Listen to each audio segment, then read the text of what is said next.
Shri Gurubhyo Namaha, children. Welcome back to our online learning. Today we are going to learn about symbiotic plants.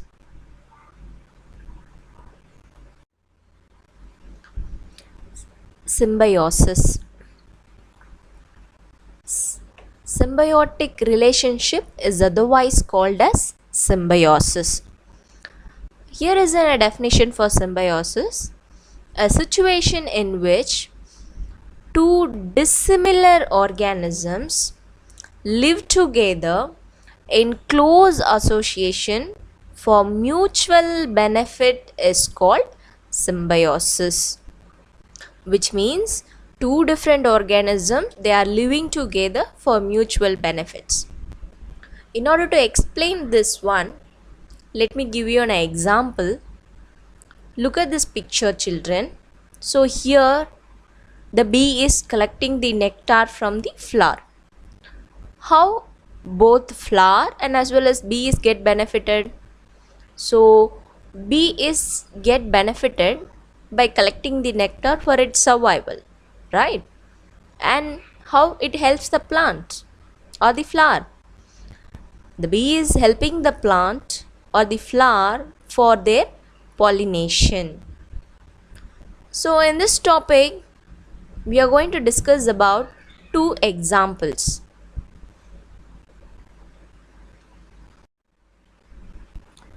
Lichens.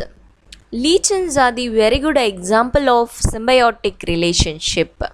What are lichens actually? Lichens are a symbiotic association between fungi and algae.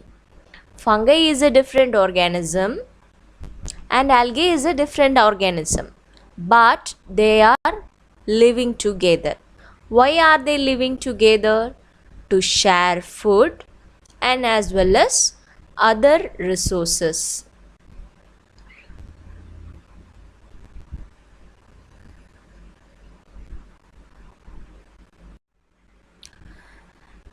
In this symbiotic association, the fungi obtain carbohydrates from algae, which are photosynthetic and contribute green color to the lichens. In return, fungi help the algae to grow in harsh conditions.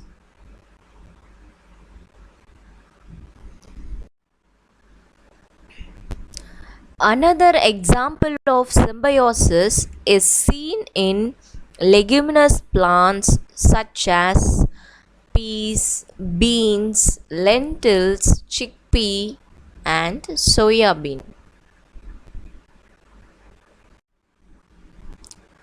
Now we are going to discuss about symbiotic association between pea plant and a type of bacteria. Usually, root nodules of the pea plant contain nitrogen fixing bacteria called rhizobium. This rhizobium helps in converting atmospheric nitrogen to ammonia that are usable by the plant. So here in this symbiotic association between pea plant and the bacteria, pea provides food and shelter to the bacteria. In return, the bacteria helps the plant to fix the atmospheric nitrogen.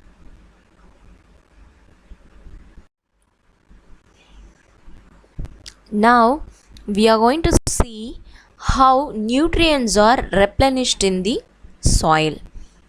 You may have noticed farmers and gardeners using manure and fertilizers to enrich the soil of their fields. This is done mainly to replenish the soil with nutrients which have been used by plants for their growth. The continuous usage of nutrients, especially nitrogen, by the plants leads to their depletion in the soil. Actually, 78% of air is occupied by the nitrogen. But even though plants cannot use the nitrogen available in the air, so they depends on the other organism in order to get their nitrogen.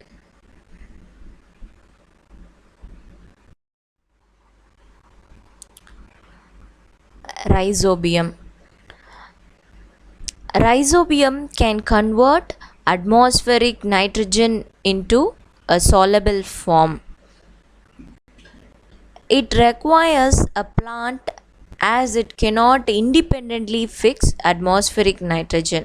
So it lives in the roots of gram, peas, beans, and other legumes and provides them with nitrogen. In return, the plants provide food and shelter to the bacteria. It is the symbiotic relationship where both plant and bacteria benefits. This relationship is of environmental importance as it makes crop protection possible in nitrogen deficient soils without the use of fertilizers. With this, we are completing the lesson Nutrition in Plants. Thank you, children.